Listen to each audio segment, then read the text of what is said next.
Hey everyone, welcome back to our channel. Today I'm going to show you how to turn off active status on Facebook. Open Facebook. Go to menu that's on the lower right part of your screen. From here, go to settings, that's the gear icon on the upper right part of your screen. And from here, select Profile Settings. In here, you'll see Active Status, show when you're active. Select that.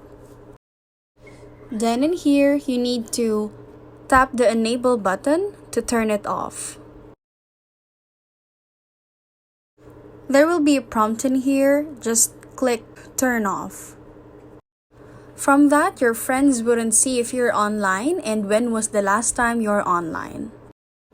And that's how to turn off active status on Facebook. If you like this video, please give us a thumbs up, comment down below, and subscribe to our channel. Thank you for watching.